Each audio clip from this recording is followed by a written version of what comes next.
Welcome to Lesson 3, Factor a Quadratic by Grouping.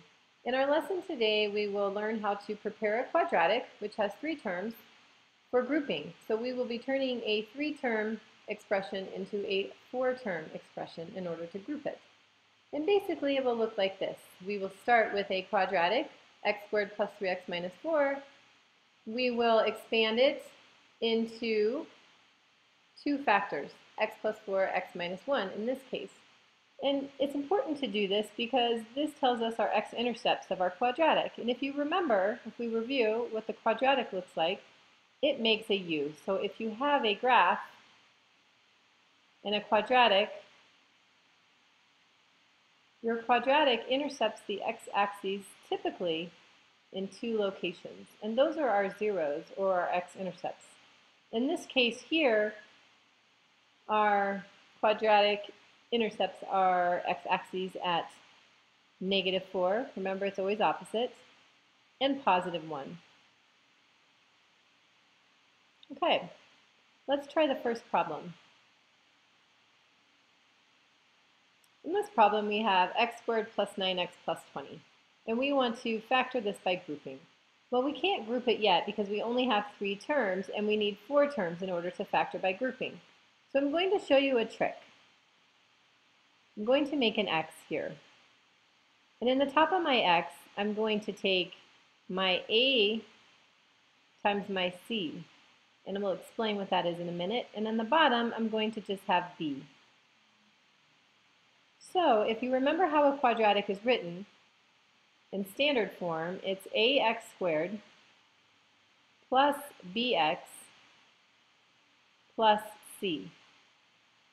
So our constant term that's all by itself is c. So if I look at my a term, on this one it's the number that's in front of the x squared. It's the coefficient in front of the x squared, and there's nothing there. So that means there's actually a 1 there. We have 1 x squared. Here's our b term right here, and our c term is 20. So if I take a times c, what I'm doing is I'm taking the coefficient in front of my x term, which is 1, and I'm multiplying it by my constant term, which is 20. 1 times 20 is 20, and I'm putting that at the top of my x. The bottom of my x is very simple. I'm just taking my b term, which is 9, so I'm putting that there. And the reason I'm making this x is so that you can fill in the left and right sides. So what we have left and right side is, what two terms can you multiply to get 20, but then add to get 9? So we can try some things. And the most logical is 1 times 20. And that does in fact equal 20. But if we take 1 plus 20, that equals 21. That won't work. We need it to equal 9. So we can keep trying. Well, what else goes into 20? 2 goes into 20, and it goes into 20 10 times. So 2 times 10 is 20, but 2 plus 10 only equals 12, and we need it to equal 9. So that won't work either. So this one and this one do not work. Let's try something else. What else goes into 20? 3 doesn't go into 20, but 4 does. 4 goes into 20 5 times. So 4 times 5 gives us 20. And if you'll notice, 4 plus 5 does in fact give us 9. So here's our solution, 4 and 5. So these are the numbers that we would put on the left side and the right side. 4 times 5. 4 times 5 is 20, and 4 plus 5 is 9. By doing this, that can help us split up this 9x. So here we have the equation. We have a 1 x squared plus 9x plus 20. And my goal is to turn it into 4 terms instead of 3. So what we're trying to do then is split the 9x up into 2 parts. And we've decided that those 2 parts are 4 and 5. So instead of writing 9x, now we will write 4x and 5x in place of the 9x.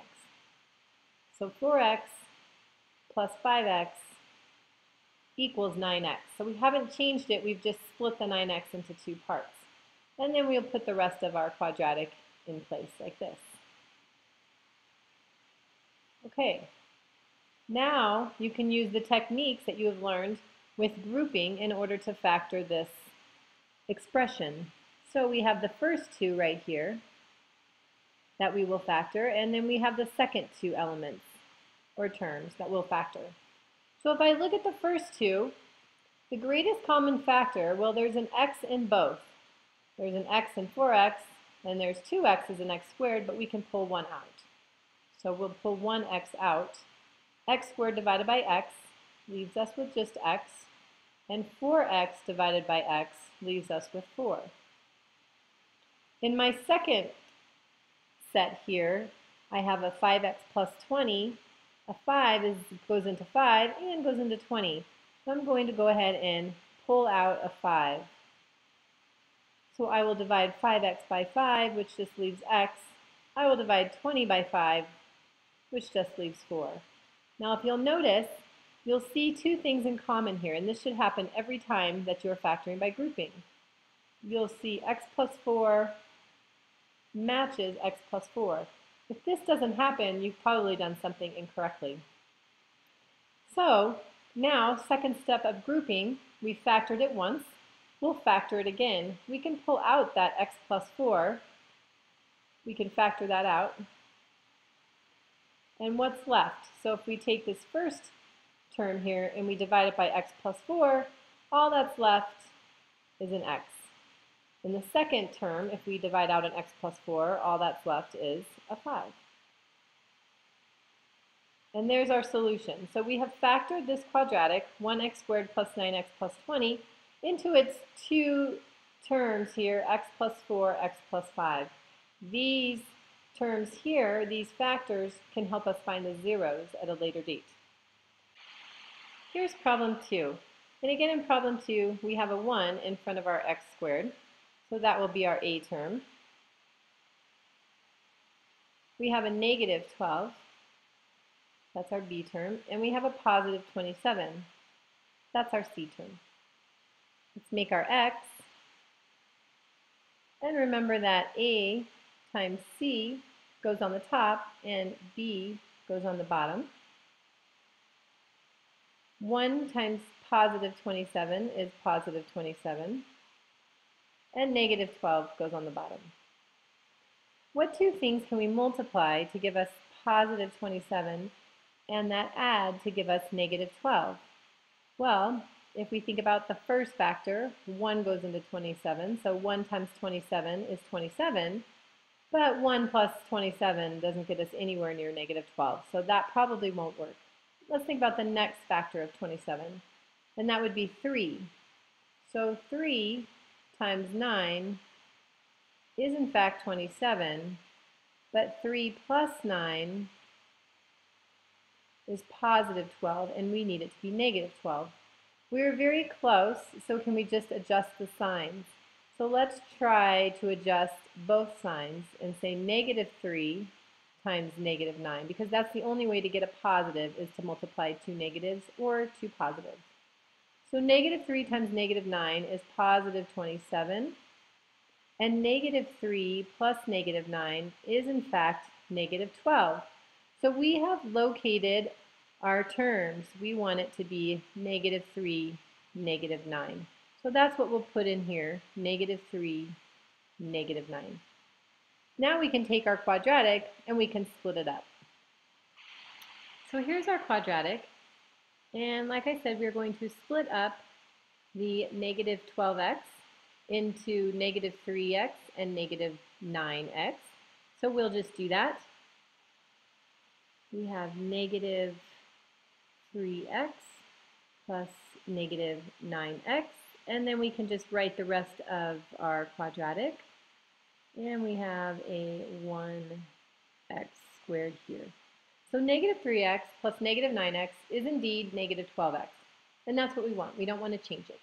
Now we can factor by grouping. So we've got our first group with these two terms, and we've got our second group with these two terms. If I factor by grouping then, if I look at my first group, I can pull out an x. There's an x here and an x here. But I can only pull out one x, because there's not enough here to pull out 2. So x squared divided by x is just x, and 3x divided by x is 3. Then in my second set, I can pull out, I have a negative 9 and a 27, so I'm going to go ahead and pull out the negative 9. Negative 9x divided by negative 9 is just x, and 27 divided by negative 9 is negative 3. And I know I'm doing fine because I have x minus 3 here and x minus 3 here, which is what I want. I want the exact same binomial. So what I'm going to do is factor out the x minus 3, my last step, and if I factor it out of the first term, I'm left with x, and if I factor it here out of the second term, I'm left with minus 9. And those are my factors. My zeros would come out of those. And I'm done. I have now factored this quadratic. All right, last problem. So this problem is a little bit different in that we no longer have a 1 in front of the x squared. We have a 2. So our 2 is our a value, the 11 is our b value, and the 12 is our c value. So making our x, 2 times 12 is 24. That goes on the top. And then the 11, remember, goes on the bottom. So what times what is 24 that can add to be 11? Well, right away, I think 8 times 3, 8 times 3, and that does equal 24, and 8 plus 3, that equals 11.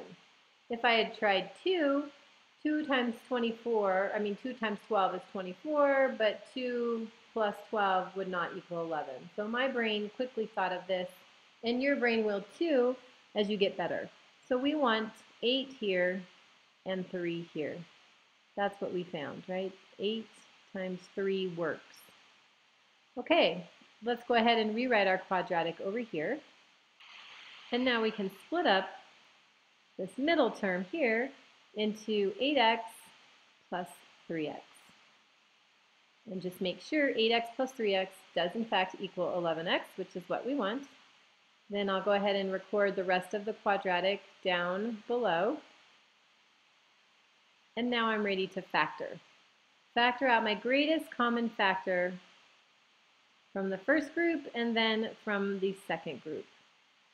Looking at the first group, there is a 2 that can go into both. So I think a 2 is part of my greatest common factor. And again, there's also an x. So 2x squared divided by 2x leaves us with x. 8x divided by 2x just leaves us with 4. 8 divided by 2 is 4, and x divided by x is 1, so that's gone. In my second group, it looks like 3 would be my greatest common factor. 3x divided by 3 is just x, and 12 divided by 3 is 4. So again, I know I've done something right because I have a greatest common factor of x plus 4 in each group. So let's factor out the x plus 4 from the first group, and all I would be left with is here, the 2x. If I factor out the x plus 4 in the second group, I'm left with a 3. And those are my factors for my quadratic. And that concludes our lesson on factoring a quadratic by grouping.